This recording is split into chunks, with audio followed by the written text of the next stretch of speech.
ओम श्री भगवत वासुदेवाय नमः। राधे राधे, जय श्री कृष्णा। आज हम सुनेंगे ज्येष्ठ मास की कथा अध्याय 24।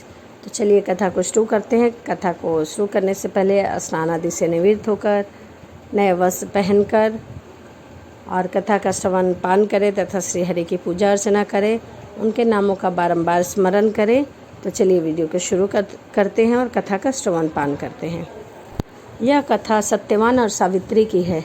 स्कंद जी कहने लगे कि हे ऋषि व्यास जी, राजा युधिष्ठिर से बोले कि हे भारत, इसके पश्चात भद्रराज अश्वपति और नारद ऋषि का समागम हुआ और इस समागम में क्या बातचीत हुई वो मैं आपको कहता हूँ।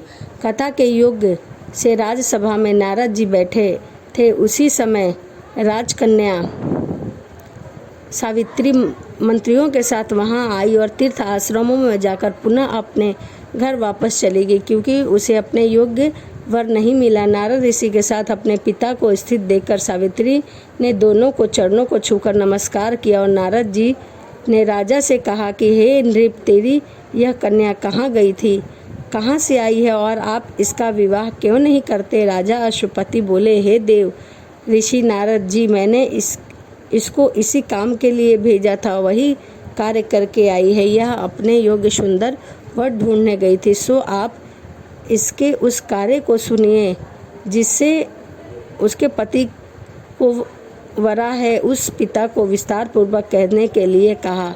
तब वह कन्या देव वचन का आलंबन करके बोली। सावित्री बोली कि हे शाल्य देश धर्मात्मा द्युत सेना नाम वाला क्षत्रिय हुआ, यह राजा देवदश अंधा हो गया है। उस बाल पुत्र से युक्त नेत्रहीन वृद्ध बुद्धिमान उस राजा द्युतसेन के राज्य में छिद्र मिलने पर पूर्व के बैरी ने उसका सभी राजपाट छीन लिया है।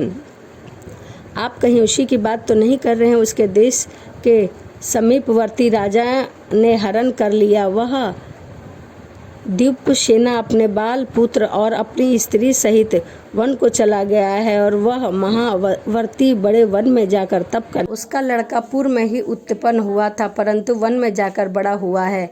वहाँ वह सत्यवान नाम से प्रसिद्ध है, उसी को मैंने वरा है। नारद जी ने कहा कि उसके महान पाप किया है, उसके बिना सोचे समझे गुण संपन्न सत्यवान को पति के रूप में वर मांगा है। इस बालक के पिता और माता दोनों ही सदैव सत्य बोलते हैं, अतः ब्राह्मणों ने इसका नाम सत्यवान रखा है। इस बालक का अश्व अति प्रिय है, वह मिट्टी का अश्व बनाता है और घोड़े के चित्र भी बनाता है, इसीलिए उसका नाम चित्र अश्व भी है। राजा अश्वपति बोले कि हे नारद जी, यह पितृवत्सल राजपुत्र सत्यवान इस समय तेजस्वी बुद्धिमान और शूरवीर भी है क्या। नारद जी बोले, हे राजन, वह सूर्य के समान तेजस्वी, बृहस्पति के समान बुद्धिमान, इंद्र के समान शूरवीर, पृथ्वी के समान क्षमाशील है तथा वह राजपुत्र दाता ब्राह्मण वीर्य रसवान उदार और प्रिय दर्शक भी है।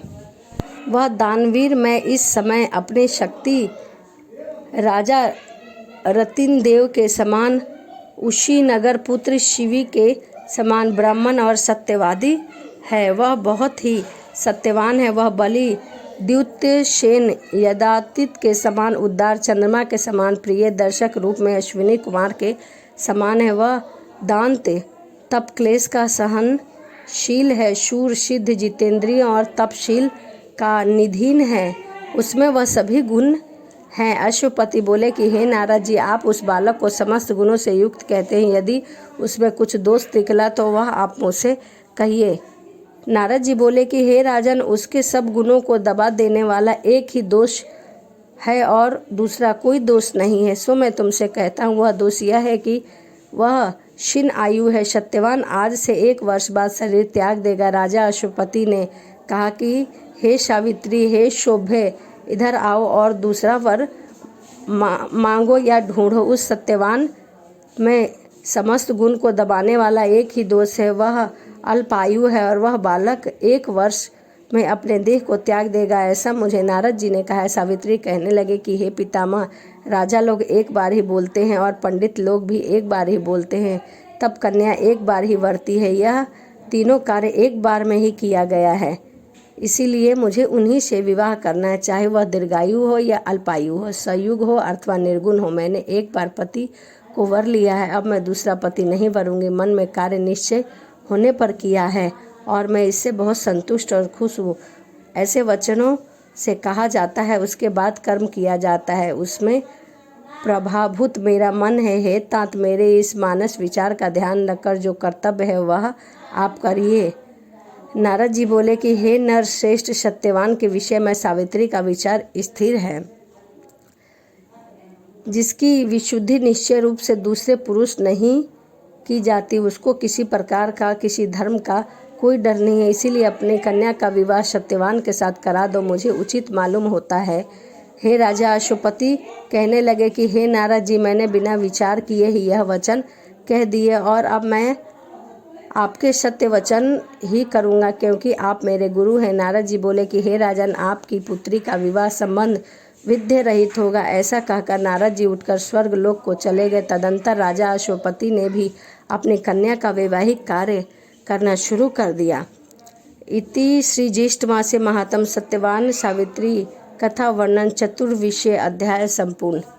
ज्येष्ठ मास की कथा अध्याय 24 यहीं समाप्त होता है, जिसमें आपने सुना कि सत्यवान और सावित्री की कथा। अगली वीडियो में मैं इस कथा को पूर्ण करूंगी, क्योंकि यह कथा अधूरी है। और चलिए इसी के साथ वीडियो को समाप्त करते हैं। और यदि आप मेरे चैनल पे नए हैं तो प्लीज़ चैनल को सब्सक्राइब, लाइक, कमेंट ज़रूर करिए। और इसी के साथ मिलते हैं अगली वीडियो में। राधे राधे, जय श्रीमन नारायण, हरे कृष्णा।